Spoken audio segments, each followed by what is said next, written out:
ketemu lagi bersama saya, Florentina Yuniduhat. Saya adalah mahasiswi semester 2 Sekolah Tinggi Pastoral Santo Sirilus Ruteng. Di video kali ini, saya akan menjelaskan tentang hakikat instrumentasi dan praksis demokrasi Indonesia berlandaskan Pancasila dan Undang-Undang Dasar Negara Republik Indonesia 1945.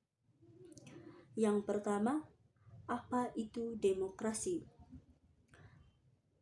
Yang pertama, secara etimologi, demokrasi berasal dari bahasa Yunani, yaitu demos yang berarti rakyat, dan kratos atau kratein yang berarti pemerintahan atau kekuasaan. Jadi, demos kratein atau demos kratos berarti pemerintahan rakyat atau kekuasaan rakyat. Yang kedua, secara terminologi. Demokrasi dapat dipandang sebagai sistem politik dan sebagai pola kehidupan bernegara dengan prinsip-prinsip yang menyertainya. Yang ketiga, secara ideologi, demokrasi Indonesia adalah demokrasi yang berlandaskan Pancasila. Yang kedua, latar belakang historis, sosiologis, dan politik demokrasi yang bersumber dari Pancasila. Sebagaimana yang dikemukakan oleh Muhammad Hatta, demokrasi Indonesia yang bersifat kolektivitas itu sudah berakar di dalam pergaulan hidup rakyat. Ada 3 sumber yang menghidupkan cita-cita demokrasi. Yang pertama, sumber nilai yang berasal dari demokrasi desa. Demokrasi yang diformulasikan sebagai pemerintahan dari rakyat, oleh rakyat, dan untuk rakyat merupakan fenomena baru bagi Indonesia ketika merdeka. Kerajaan-kerajaan pra-Indonesia adalah kerajaan-kerajaan feodal yang dikuasai oleh raja-raja autokrat. Akan tetapi, nilai-nilai demokrasi dalam taraf tertentu sudah berkembang dalam budaya Nusantara dan dipraktikkan setidaknya dalam unit politik terkecil seperti desa di Jawa, negeri di Sumatera Barat, dan Banjar di Bali. Ada 2 analisir lagi dari tradisi demokrasi desa yang asli Nusantara, yaitu hak untuk mengadakan protes bersama terhadap peraturan-peraturan raja yang dirasakan tidak adil, dan hak untuk menyingkirkan dari daerah kekuasaan raja apabila ia tidak senang lagi hidup di sana. Yang kedua, sumber nilai yang berasal dari Islam. Nilai demokrasi yang bersumber dari Islam bersumber dari akar teologisnya. Inti dari keyakinan Islam adalah pengakuan kepada Tuhan yang Maha Esa. Dalam keyakinan ini, Tuhanlah satu-satunya wujud yang pasti. Semua selain Tuhan bersifat nisbi belaka. Kelanjutan logis dari prinsip tauhid adalah paham persamaan atau kesederajatan manusia di hadapan Tuhan yang melarang adanya perendahan martabat dan pemaksaan kehendak antar sesama manusia. Stimulasi Islam membawa transformasi Nusantara dari sistem kemasyarakatan feodalistis berbasis kasta menuju sistem kemasyarakatan yang lebih egaliter. Dalam pandangan Soekarno tahun 1965, pengaruh Islam di Nusantara membawa transformasi masyarakat feodal menuju masyarakat yang lebih demokrasi. Yang ketiga, sumber nilai yang berasal dari Barat. Masyarakat Barat atau Eropa mempunyai akar demokrasi yang panjang. Pusat pertumbuhan demokrasi terpenting di Yunani adalah kota Athena, yang sering dirujuk sebagai contoh pelaksanaan demokrasi partisipatif dalam negara kota-kota sekitar abad ke-5 sebelum Masehi. Kehadiran kolonialisme di Eropa, khususnya Belanda di Indonesia, membawa dua sisi dari koin peradaban Barat. Sisi represi imperialisme, kapitalisme, sisi humanisme demokratis.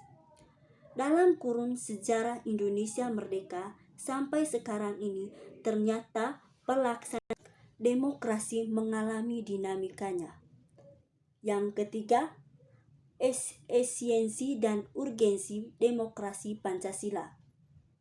Yang pertama, kehidupan demokrasi yang bagaimana yang kita kembangkan. Demokrasi itu selain memiliki sifat yang universal, yakni diakui oleh seluruh bangsa yang beradab di seluruh dunia, juga memiliki sifat yang khas dari masing-masing negara. Sebagai demokrasi yang berakar pada budaya bangsa, kehidupan demokratis yang kita kembangkan harus mengacu pada landasan ideal Pancasila dan landasan konstitusional Undang-Undang Dasar Negara Republik Indonesia 1945. Yang kedua, mengapa kehidupan demokrasi itu penting? Pada hakikatnya, sebuah negara dapat disebut sebagai negara yang demokratis apabila di dalam pemerintahan tersebut rakyat memiliki kesempatan untuk berpartisipasi dalam pembuatan keputusan, memilih persamaan di muka hukum, dan memperoleh pendapatan yang adil. Kita uraikan makna masing-masing. Yang pertama, partisipasi dalam pembuatan keputusan. Dalam negara yang menganut sistem pemerintahan demokrasi, kekuasaan tertinggi berada di tangan rakyat dan pemerintah. Rakyat dan pemerintah dijalankan berdasarkan kehendak rakyat. Yang kedua, persamaan kedudukan di depan umum. Seiring dengan adanya tuntutan agar pemerintah harus berjalan baik dan dapat mengayomi rakyat, dibutuhkan adanya hukum. Hukum itu mengatur bagaimana seharusnya penguasa bertindak, bagaimana hak dan kewajiban dari penguasa dan juga rakyatnya. Yang ketiga, distribusi pendapat secara adil. Dalam negara demokrasi, semua bidang dijalankan berdasarkan prinsip keadilan bersama dan tidak berat sebelah, termasuk di dalam bidang ekonomi. Program pemerataan pendapat tersebut dapat dilaksanakan karena adanya uang pajak yang dibayar oleh masyarakat ke kas negara. Pajak adalah salah satu perwujudan demokrasi di Indonesia. Lalu yang ketiga, bagaimana penerapan demokrasi dalam pemilihan pemimpin politik dan pejabat negara. Yang pertama, beriman dan bertakwa, yaitu sikap mensyukuri. Salah satunya selalu ingat akan tugas kepemimpinan yang diembannya. Lalu yang kedua, moral, ajaran tentang baik buruknya yang diterima di depan umum. Lalu topik yang keempat adalah tantangan demokrasi Pancasila serta solusi singkat. Yang pertama, tantangan demokrasi Pancasila.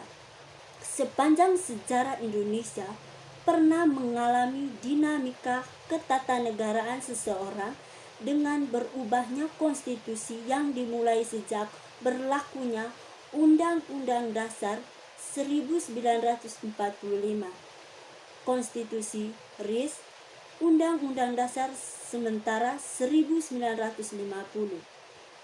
kembalinya Undang-Undang Dasar 1945, dan akhirnya kita berhasil mengamandemen Undang-Undang Dasar 1945 sebanyak 4 kali, yakni Majelis Permusyawaratan Rakyat, Dewan Perwakilan Rakyat, dan Dewan Perwakilan Daerah.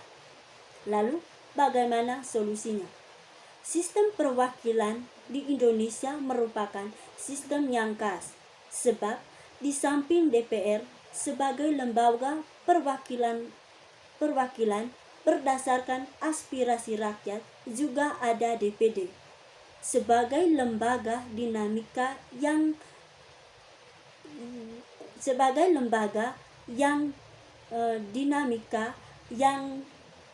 terpadu dengan lembaga permusyawaratan perwakilan di negara kita yang langsung mempengaruhi kehidupan demokrasi.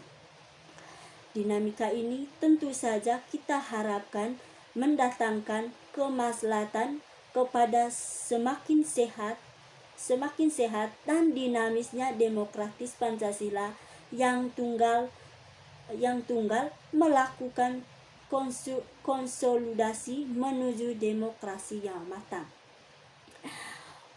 Oke guys, sampai di sini saja penjelasan dari saya. Semoga penjelasan dari saya ini dapat bermanfaat bagi kita semua. Salam sukses, salam sejahtera untuk kita semua. Jangan lupa like, komen, dan subscribe. Sekian dan terima kasih.